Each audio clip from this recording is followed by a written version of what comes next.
Good morning, good evening. Welcome to AI Foundations, Module 7, Machine Learning Operations. So this is session 1 on machine learning operations.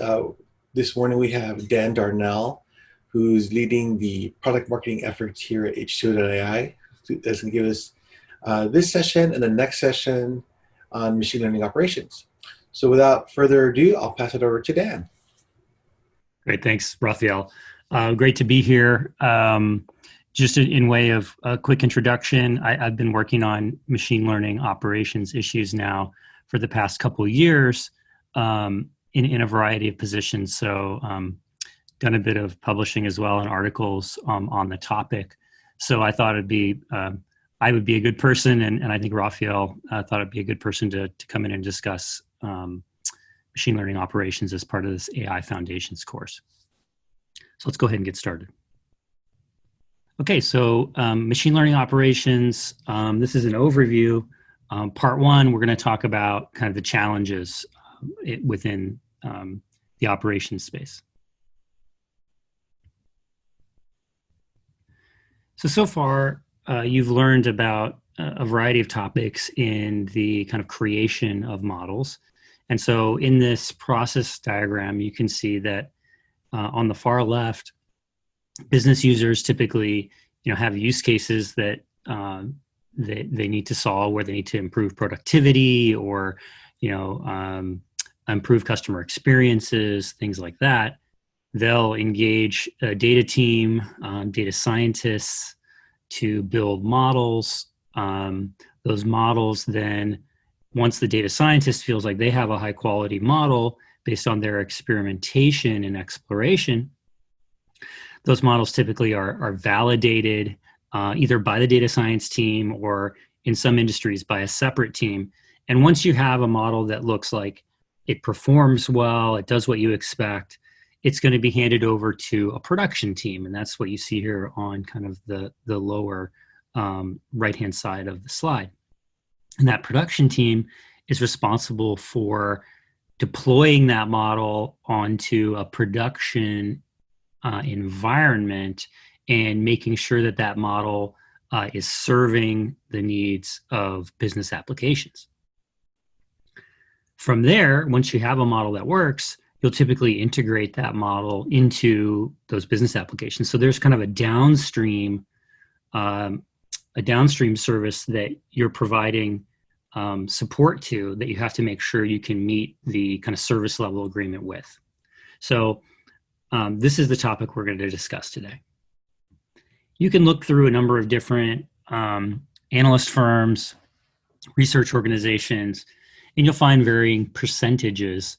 But depending on the type of organization and where they are in their AI journey, you'll find kind of universally that most companies have not broadly deployed AI and machine learning in their companies. And there are a variety of reasons for that, but you'll find that some more than others. And in this survey of 70 kind of enterprise leading firms, which you can find on the New Vantage Partners site, and see these 70 names you would know, not surprisingly, only about 15% have some kind of AI broadly deployed in production. And that's because there are a number of issues that come into play. So let's take a look at those. Now, first and foremost, with machine learning operations, is just getting that initial model into a production environment. And that might seem easy if you think that the model that came from the model that came from data science is ready for production use. But oftentimes what you'll find is, as the model comes from the data science team, it kind of gets thrown over the wall to the production team. And the production team kind of looks at this object, which is written in Python or R or something like that, and goes, we don't know what to do with this thing. And they don't have the tools on their side, on the IT side of the house, to deal with that kind of Python or R object. They're used to dealing with things like Java, C, things like that. So you'll oftentimes find that just this mismatch between the types of tools and languages that different teams use between the data science team and the IT team will just cause a huge disconnect that will prevent the model from being deployed. And not only that, these two teams kind of just are very different in their approach. The data science team has said, hey, there was a business challenge. We were asked to build a model that could predict the outcome. We've done that. And then they say, and our model does that prediction very well. It's very accurate. Then they hand it over to the IT team, and the IT team has a completely different set of criteria to evaluate that model. They're looking for things like, well, does it perform? Is it fast? Can I scale this model out in production so that it will be responsive? Can I put it onto a system like Kubernetes so that it'll be resilient? IT just has a completely different set of criteria that they're looking at. And so that mismatch can cause a lot of models to just kind of never be deployed in production. The second one is monitoring. So once you have a model up and running, a lot of times people will realize that they need not completely, but at least partially a different kind of monitoring in order to make sure that that model is healthy in production. And so they have existing software monitoring tools that allow them to monitor things like the service and whether the service is up and running and responding to requests. But what they don't have are machine learning specific monitoring tools that would allow them to see if the model is still accurate, for example. And in some cases, not having monitoring can make people really uncomfortable because they don't know how the model is behaving. And then they may not be willing to deploy that model into production because they're really unsure about how it's going to behave. So they may not be willing to take that risk. The third challenge is lifecycle management. So machine learning models, in order to maintain their accuracy in production, will sometimes need frequent updates. And those updates need to be done seamlessly so that we don't disrupt the services to those downstream applications. And a lot of times companies will find that, hey, we don't have a plan for how we're going to update the model, how we're going to retrain it, and we don't have a way to seamlessly roll this out in production. So we can't even deploy it in the first place because we don't have a plan for how we're going to manage it. Okay, so it's actually quite an exhaustive topic and one that we'll spend a lot of time on here as well as in the next session. And last but not least, especially for regulated industries, you'll find that if you don't have a plan for how you're going to govern your production models, you might not be able to deploy the models in the first place. And governance means that you have a plan for how you're going to control access, and you have a plan to capture information about the models being deployed in production that you can use for legal and regulatory compliance. And so you'll find that if you don't have a plan for these things, especially if you're in a regulated industry, you might not be able to deploy the model in the first place. So as you can imagine, those are some pretty significant barriers, but people are successfully deploying and running models in production today. And I pulled this diagram from kind of one of the seminal works in the space, which is called The Hidden Technical Debt of Machine Learning Systems, which was written by some folks at Google. And it really talks about how deploying machine learning in production, the model itself is a relatively small part of the overall code base that you're deploying into in production. And you can see this kind of little dot in the middle here. I put a square around it. That's the machine learning code. And all of these other big boxes are the other things that you need to do in order to make sure that that machine learning model is running properly. And they point out in the paper how much, if you do this all manually, how much kind of glue code, as they call it, needs to be written in order to get that machine learning code up and running in production. So what does success look like today with companies trying to do this in a very manual way or by themselves? And I've talked with a number of companies in this space, and I've seen a bunch of different ways that people have deployed things.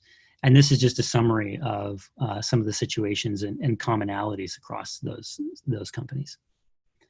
So the first one is each time we want to deploy a new model into production, there's just an intense and manual effort by the teams, including data scientists and production teams, to get the model up and running, which means we're writing a lot of code.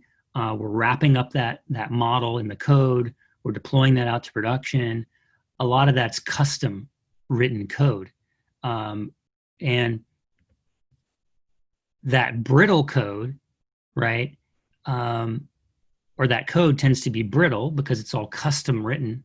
And when it breaks, there's kind of a mad scramble to fix things.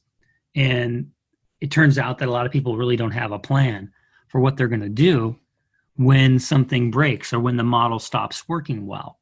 And so when something stops working properly, then all of a sudden it's all hands on deck. And you have, the data science team has to stop what they're working on. The IT operations team mobilizes their resources. And all of a sudden you've got this tiger team trying to figure out what's wrong with this model. Meanwhile, that service that you set up that was supplying results to a downstream application is offline because there wasn't really a plan for what to do with this service should there be a problem.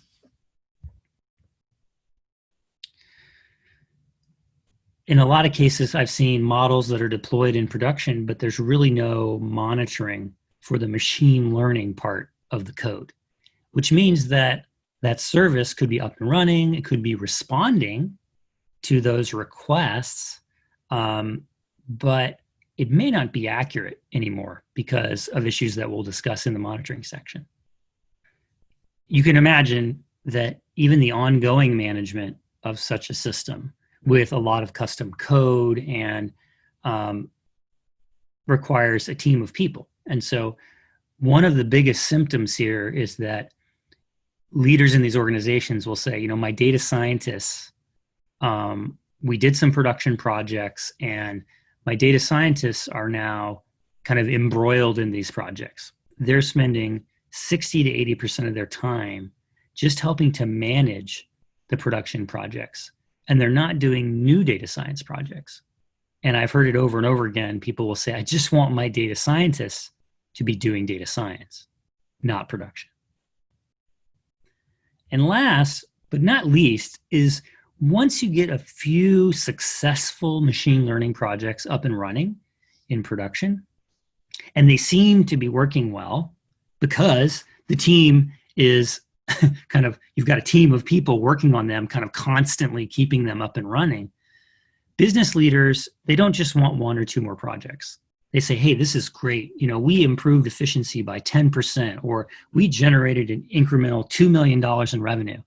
Now they want to deploy those techniques and those technologies across a variety of use cases in the business. And so that means that once you have a little success, even with manual means, your business is going to want to scale from not just 2 to 4, but 2 to 20 or 2 to 50 machine learning models in production. And that's what success looks like today for a lot of organizations. Very, very challenging situation. So this is part 2 of the MLOps overview, where we're going to discuss build an understanding of what is MLOps and what are the key components of it. So MLOps is also known as model operations or ML ops. You'll see it kind of in a variety of different, explained or shown in a variety of different ways, but these all kind of roll up to the same thing. We're talking about how do we put machine learning models into production environments. And this is a new set of technologies and practices which you'll need to have in your organization in order to make sure that you can successfully deploy and manage models in production. In this system, you hopefully have the right people doing the right things. So your data scientists are doing data science, and they can kind of hand over their models to a production team, which can then deploy and successfully manage those models on the production environment. And these two can kind of collaborate together. So if there's ever an issue, the production team can kind of go back to the data science team, share the right information with them, and they can work together to fix a problem or to rebuild a model, things like that. In the end, MLOps technology really allows you to scale your adoption of machine learning. And if you don't have this kind of technology in place, you can imagine you're stuck in that manual model, and there's really no way you can scale to 20, 50, or 100 models, much less 10,000 models in production, which is where a lot of us are headed. So let's take a look at those key areas of MLOps. So the first one, as you can imagine, is production model deployment.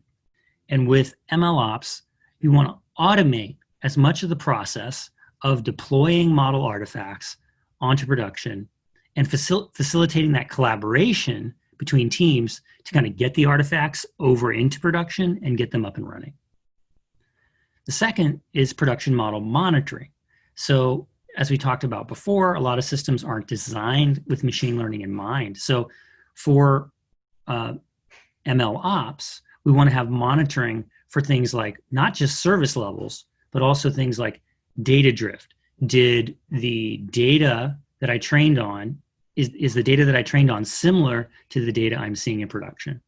As well as things like accuracy, where we want to ensure that the model is continuing to provide reliable and accurate results.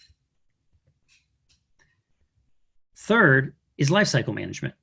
So here we want to provide capabilities like the ability to troubleshoot, test, and seamlessly upgrade models in production, and even roll back models and have other options if we have a problem in production. And fourth is production model governance. We want to ensure that models are safe and compliant with our legal and regulatory standards, with things like access control, audit trails, and model lineage.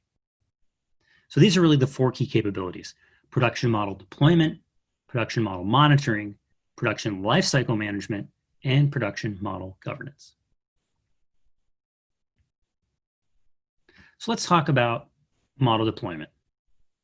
So we talked about in the flow diagram, you could see that we built a model, and now we're outputting that model from our data science system. So what we end up with is some code that in the right environment can receive a request with certain data on the request and can respond with a prediction. And if you're running this model, let's say within a vendor infrastructure, what you'll find is that you can kind of deploy this model out to a given vendor's infrastructure, and that will allow you to do things like make a REST request to that model and get a response. And that's because the vendor, in that case, has done a lot of what I'm about to show you behind the scenes in order to deploy that model to production. So the first thing you have to deploy this code is this code itself cannot respond to your request. It's actually just a bunch of code, right? So it needs to be, and so this is the stuff that's generated in the process. You need what I'll call a runner. You need something that will have the kind of all the information for the REST interface and the dependencies for that model. You need all that additional code in order to have that model be able to respond to a request. So this will include things like, the REST interface that you're going to need to set up. It could include the libraries that will be needed for the specific model type. So if it's a Python model, you'll probably need the libraries to run that Python model. So there's a bunch of different pieces of code here that you're going to need to make this model accessible and able to start doing scoring. Okay. The third piece is a container. So typically what you're doing is you're wrapping up this model with all of its dependencies and everything you'll need to do scoring, and you're going to drop that into a container. And that container is going to allow you to put it into a container management system. That container management system is going to allow you to do things like replicate that model so that you can scale and support, high performance environments and things like that. The most common, kind of most known container management system or container environment is Docker. So you'll typically Dockerize your model and put it into a Docker container. And the container management system, which everybody's using these days, is Kubernetes. So what you're going to do is you're going to take these models, you're going to wrap them up in containers, and you're going to deploy them out onto Kubernetes. So what does that look like? Well, Kubernetes is going to deploy this out kind of behind a load balancer. And depending on how many replicas you tell Kubernetes to set up, it will actually replicate your model code, your scoring code, multiple times, and it will actually manage the load balancing across all of those different nodes. And so that's kind of the beauty of Kubernetes, is that it will just automatically replicate that. It will manage the request response. And if one of those pods stops responding, it will route the request to another pod. It will spin up additional pods.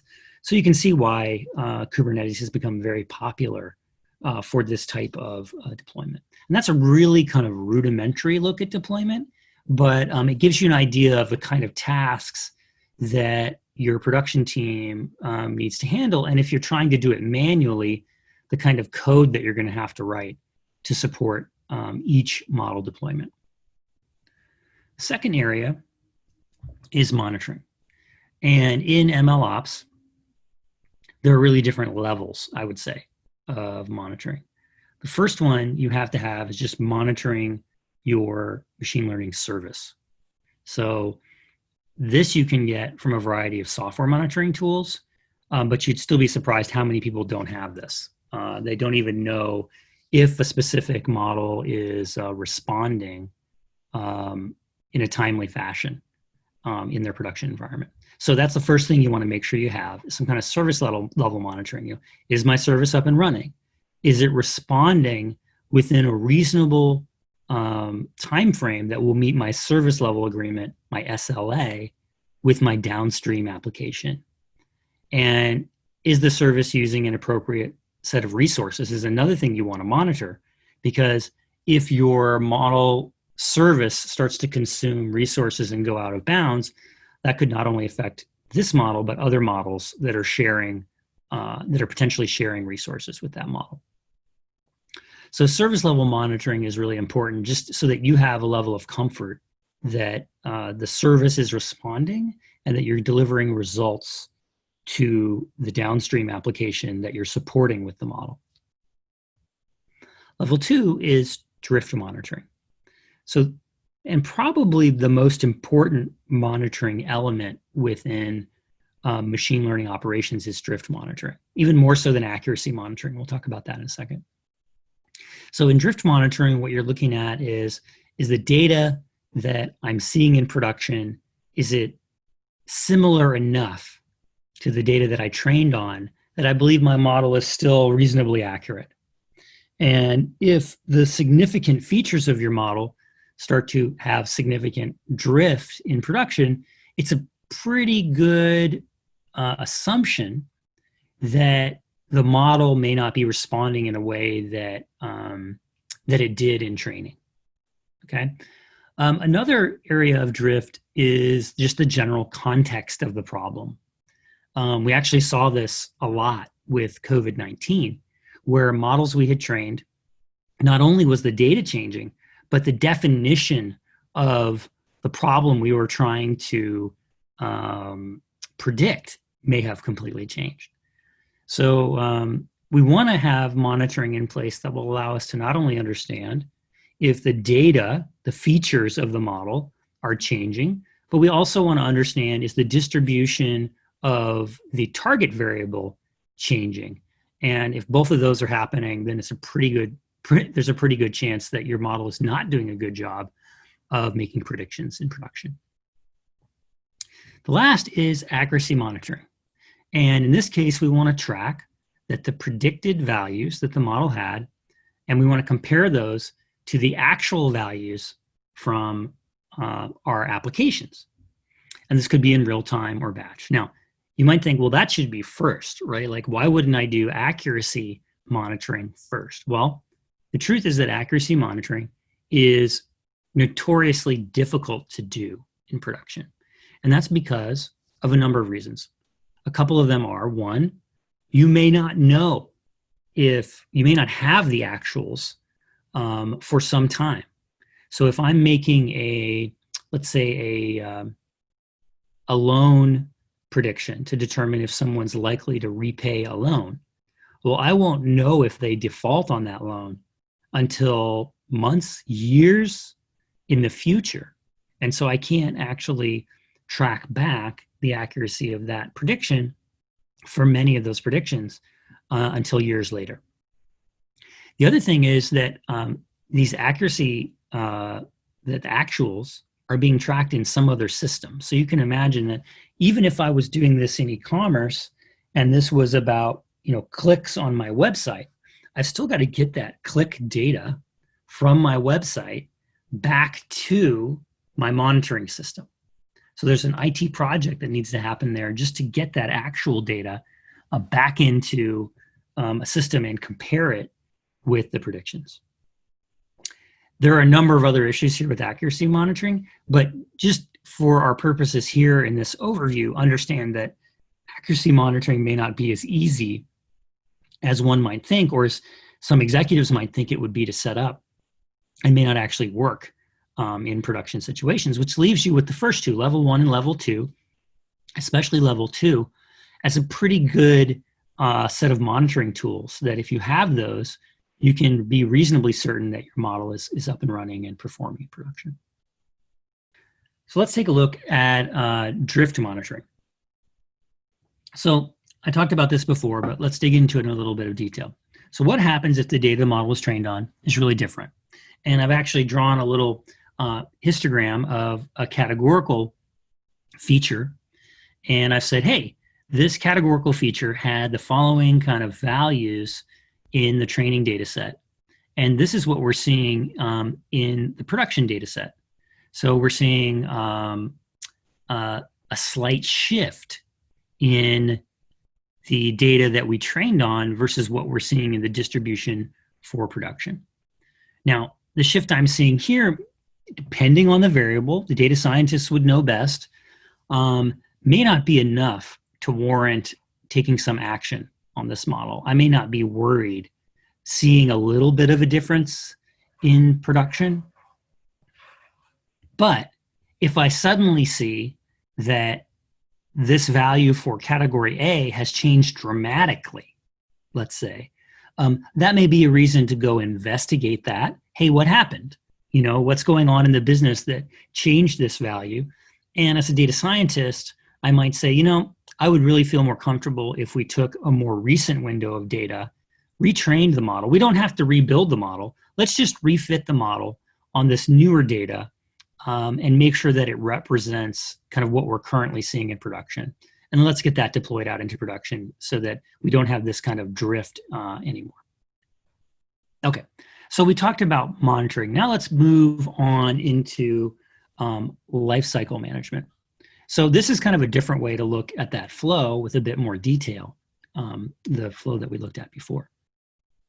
So in the experimentation process, we're going to collect the data, prepare the data, engineer our features, pick the right algorithm, tune our model, and end up creating that model artifact. Now, the first thing is that a production-ready artifact? One of the things I'll say here is that you should be very suspicious of any artifact that comes out of a kind of hand-built process. We want to make sure that that model is robust, right? And a lot of people will take a model that's just, the data science team says, hey, this is a good model, and they'll try and deploy it in production. And it will break, right? So that's why it typically needs to go through a validation and backtesting process. And that testing process will help, and that should be done, by the way, hopefully by a team other than the team that built it. So if you're in a data science organization, you should have some other folks maybe in the data science team. If you're in a regulated industry, you're going to have a validation team that's going to take this model and they're going to run it through its paces. And they're going to see that the model actually does what the data scientist says it does, okay, by running it through some tests. But that testing is focused on the accuracy of the model under a variety of conditions. Okay, so then what happens? Well, let's suppose that that model is a good quality model or not. If it is, we can actually push that model over to the production team. And the production team can set that up on a test environment where they can do what's called warm up. They can actually see if the model, kind of how it performs when running on the production environment. But what if it's not good? What do? Well, you need to rebuild that model for production. So maybe what happens is I've got a model that predicts well, but it's not really architected in a way that would be efficient to run in production. So now what I need to do is take that model and kind of rebuild it in a way that will work in production. And I would caution here, you want to make sure you do this hand in hand with the data science team, because ultimately you're going to have to rebuild that model in production, and you want to make sure that you're going to rebuild it again and again and again is what I mean. And you want to make sure that you can do that, right? You don't want to take a model that was built in Python, recode it in Java, right? Assuming that it's going to run for 2 years in production. It may be a week from now that you need a new version of that model, and you don't want to be recoding it and recoding it and recoding it every time. So you want to make sure this rebuilding process for production is also scalable, right? And if you rebuild that model, it's going to have to go back through validation, right, to make sure that it's fully tested and works. But once you have a model that is good and works well, you can start to warm it up on a production environment. That means you're going to put this out into, let's say, if you're using Kubernetes, you're going to package this up with Docker, you're going to deploy it to Kubernetes. It's going to be a test environment. It may not be the actual production environment, but here you're going to kind of run it through its paces. You're going to put a load on it. You're going to see how it responds. The system you're running it on now is similar, if not exactly the same, as the one you're going to run on in production. Then the question is this model production ready? If yes, well, now we can promote that model up to kind of a scoring status. So now I can put the model up as a service, and I can say, okay, this model, I think this model is good. It performs well. I'm going to promote it to production. So I've gone from like dev to test to prod, and now I've got a model in prod that is exposed as a service and can be integrated into my downstream applications, right? So now as a production team, I'm supporting that model, I'm supporting that service as part of my IT infrastructure. What if it doesn't work, right? What if I test it on this production environment and I find that, maybe it doesn't perform as well as it needs to meet the SLA of my downstream apps? Well, rebuild, right? So now I've got to take that information, go back and say, okay, this isn't fast enough, or it's not doing what we need to do in production, and I'm going to have to make those changes. The other thing you may find is that it's not resilient enough, right? I may have put it under load and, maybe it crashed or did other things. The other thing is I may find that, it didn't deal with certain edge conditions that I have in production that we didn't see in training. And so now I've got to fix that. I've got to maybe add some additional code to the model so that it can better respond to those conditions that I'm seeing in production. In any case, it's going to go back through the process again. Anytime I rebuild the model, I've got to make sure that it's going to work. I've got to warm it up, right, and make sure that works. And then if it's production ready, I can promote it for scoring. Once I have a service that's ready for scoring, now I have to monitor that service. So once I deploy my model, I'm going to set up my monitoring around it and try and determine, that is that model still good, accurate, and responsive? So we talked about monitoring. I'm going to run my monitoring suite on it now and see if that model, does it work or not? And if it's still working well, okay, keep monitoring, right? Now, question here, we'll talk about this more in the next session, but if the model isn't working properly, what happens? Well, you're going to trigger an alert. And that alert is going to let the people on the operations team and potentially even the data scientists, depending on the type of alert, know that there's a problem, right? So they can do something. So if not, we're going to fail over the model. So, okay, my model is not working as expected. Now, what do? Ideally, I don't just leave that model, which is failing, up and running, right? I have some process that says, okay, we actually have another model we can go to, or I know how the system should respond for the next 24 hours while we fix the model, right? So there's some process you're going to go through so that you can kind of troubleshoot the model and understand what's happening and replace it in production. The most logical thing you can do is retrain that model on new data, which I'm here is refitting. And the reason I say refit is because I don't mean kind of completely retune the model. I mean just refit on a new window of data, maybe more current data is a common fix. And then I'll need to test that refitted model and make sure that it's working properly. The reason I didn't route that arrow up to validation is because even in banks, if you're just refitting, you're not rebuilding, you oftentimes won't have to go back through validation. So you can simply refit on a new window of data, make sure you didn't introduce some production issue into the model, and then you should be ready to go, and you can then replace that model in production with the new version, right? So hopefully this kind of workflow overview gives you an idea of what's going on in lifecycle management, and you can see that it's a pretty complex area. And this bottom part here is really a lot of what the production operations team has to deal with. They do actually have to deal with, rebuilding models.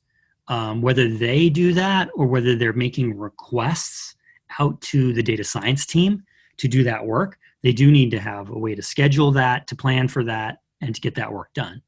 They need to be able to warm up models in production. They need to be able to have environments for things like dev, test, and prod, so they can run warm-up testing, so they can create model services. They need to have all the monitoring suite that they can use. They need to have the ability to kind of manage when things don't go well, to alert the right people, to fix the models, and get the model back up and running, right?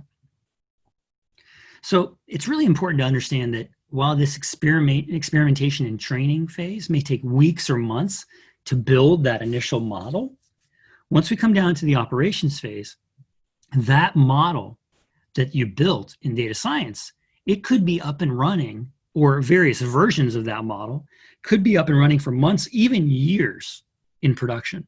So taking this production operations phase seriously is really, really important for your business, right? Versus just, hey, we built a cool model.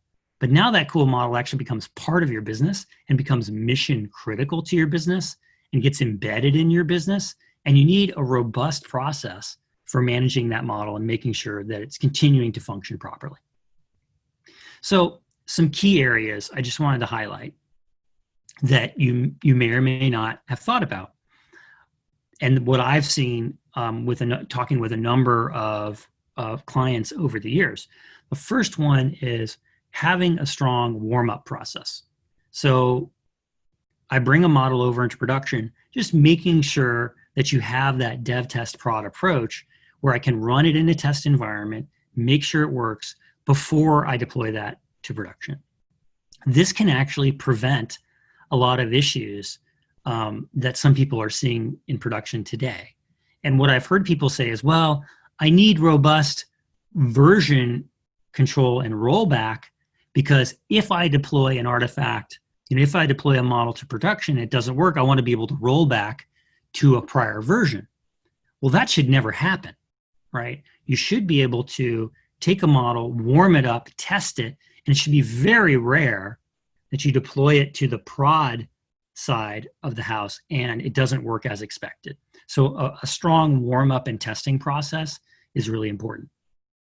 Another thing is when you replace a model, you want to make sure your framework will allow you to replace that model with a new version without interrupting downstream services. Now, luckily, if you're using Kubernetes, this is pretty straightforward. Kubernetes will actually manage, hey, I've got a new version of this code that I want to run, and you can actually spin up a whole new set of pods to replace your old pods, and Kubernetes will help you phase those out. So Kubernetes is a great system for this that'll allow you to have uninterrupted services. Okay. One thing people often forget here that I'm putting these points in front of you because if you're a business leader or an IT leader or even a data science leader working on or looking at this area, these are key things you should be looking for because these are some of the big stumbling blocks or things you won't see in some systems. Troubleshooting is one of those, right? What are you going to do? And this is the question you want to ask. What do we do when the model is not working as expected? What's our process of what we're going to do with that model in production? And last is A/B testing. So a lot of times people will say, well, I've got a model up and running and I've got a challenger for that model. And I want to see if that challenger is better. You're going to need a framework for that so you can see which model is better in production. So these are some things, just to keep in mind as you're looking at production lifecycle management. Last but not least, probably maybe the most important thing to take away from today is that we have to take production model governance seriously for a variety of reasons. When we put code into production, we need to make sure that that code is safe and that it's going to do what we expect as a business. So production model governance is really about ensuring that the right people have access to that code, not the wrong people, and that we can prove that, and that the service is doing what we expect, and that we can prove that. So a lot of what we're doing in governance is tracking what's going on. We're controlling access and things like that to make sure that our service is being used by the right people and doing what we expect. So the first thing you want to look for is, do we have access control? So if I build a system by hand, I might, maybe everybody who has access to my Git repo has access to my model, right? And anybody who has access to that model could deploy a service and get it up and running. That's probably not how you want to run your production operations, right? You want to have any code that's going to be moved to production, you want to have regulated access and control to that code, and so that someone can't accidentally break the code, or worse, someone can't manipulate that code, right? So you want to make sure that you've got control over the code itself, and you've got control over the production environments where you're running that. Now, IT probably will have pretty tight control over those production environments, but make sure that the right people have access to the code and the right people have access to production environments. You want to make sure you have an audit trail. So within your production systems, you need to make sure you're tracking what's going on. So if you replace a model in production or you make changes to that model, you want to make sure you know when that happened, who did it, and ideally, you want to have some annotations and things there, notes, if you will, to tell you why that change was made, so that later on, as you're auditing, either for legal needs or regulatory needs or even just troubleshooting, you can see what was going on. Version control.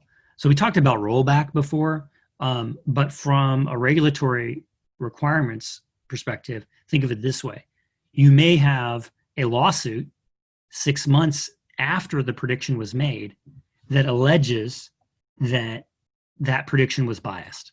Okay, what are you going to do about it? You're going to need to go back in time.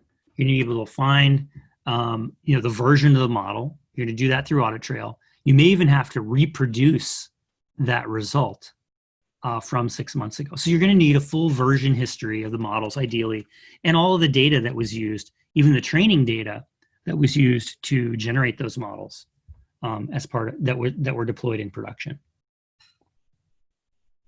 And then you're going to need controls in place to manage and comply with the appropriate regulations for your industry. So if you're in the banking sector, we talked about the audit trails and whatnot. You're going to probably have compliance reports that you're going to need to build, and you're going to need to make sure that your controls are in place so that you can do everything that's needed for compliance.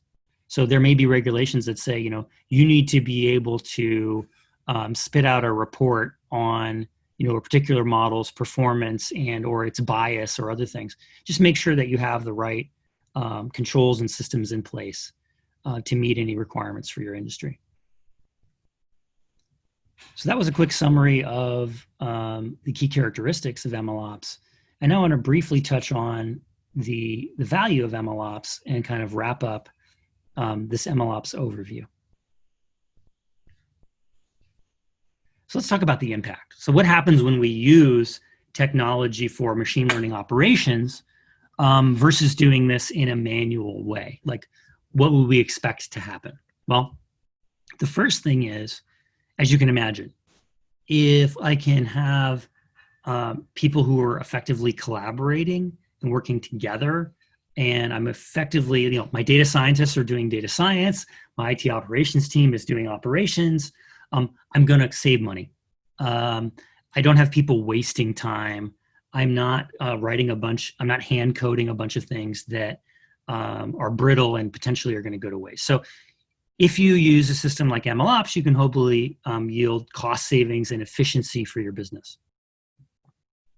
The second thing with MLOps is we need to maintain control of these systems, right?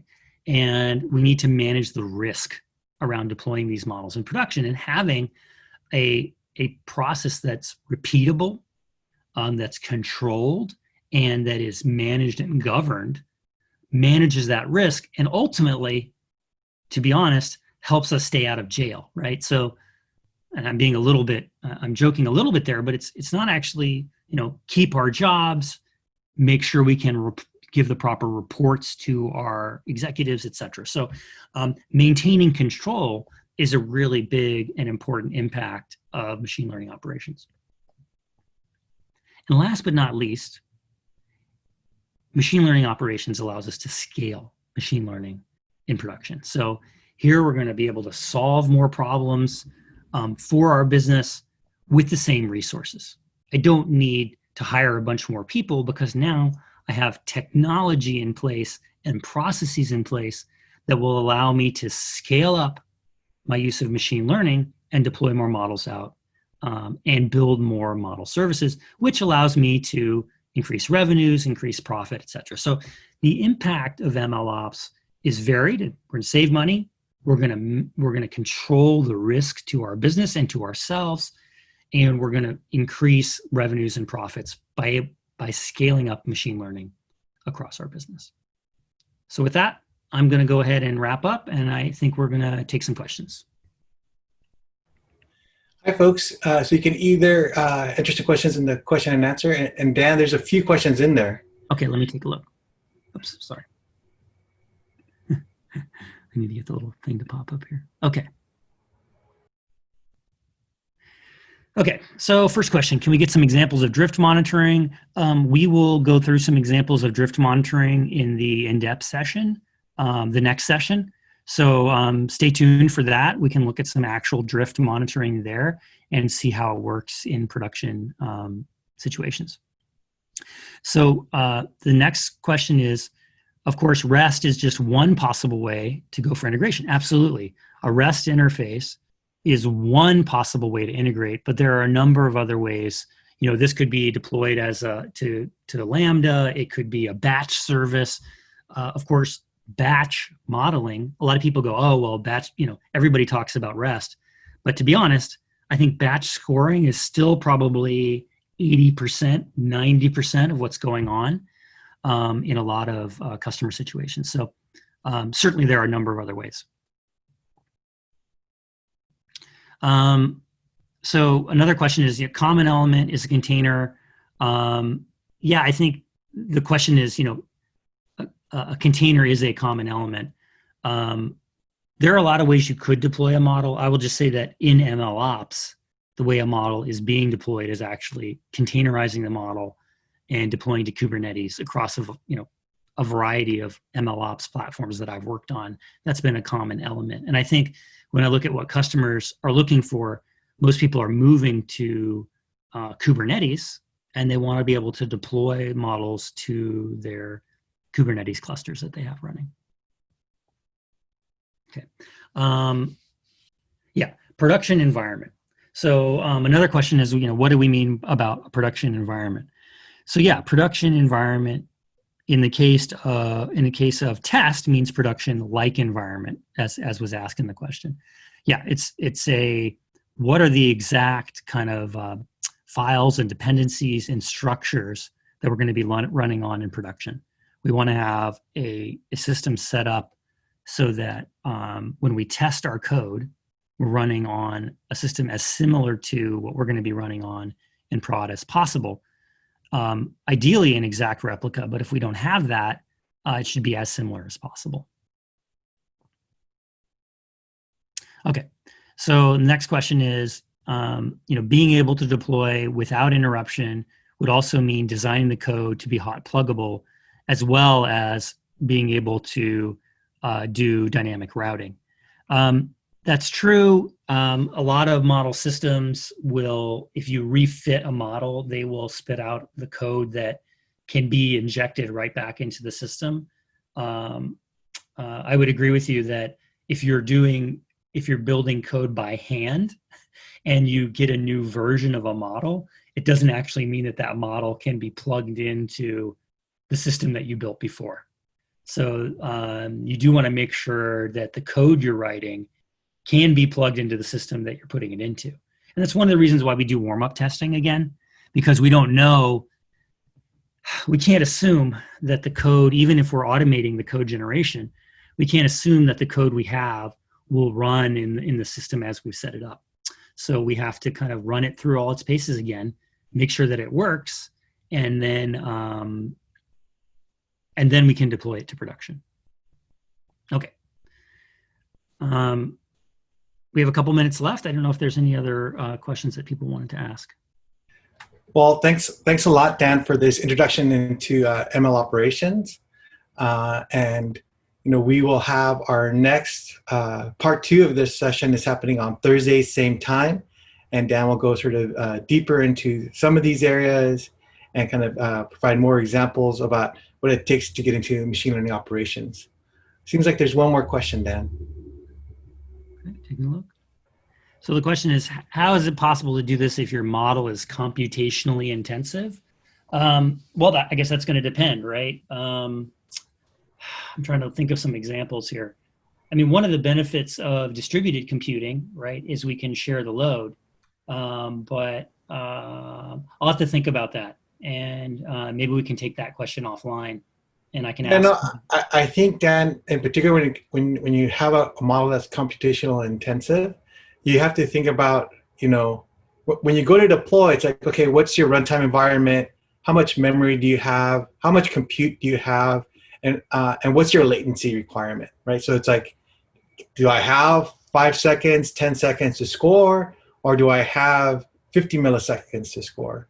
And you might need to make some trade-offs, right? And I think that's part of when people talk about machine learning engineering, right? Machine learning engineering is sort of like, I have my model, but now I need to take it into a deployment environment, which might be different than where I develop it. So maybe I developed it with Python and my deployment environment is Java. And now I need to create that version of the model plus the feature engineering to meet my latency requirements and operate within the environment that I have, right? So if it's computational intensive, maybe you have the flexibility to add more compute or add more memory, right? Or do something, where you can distribute that kind of load.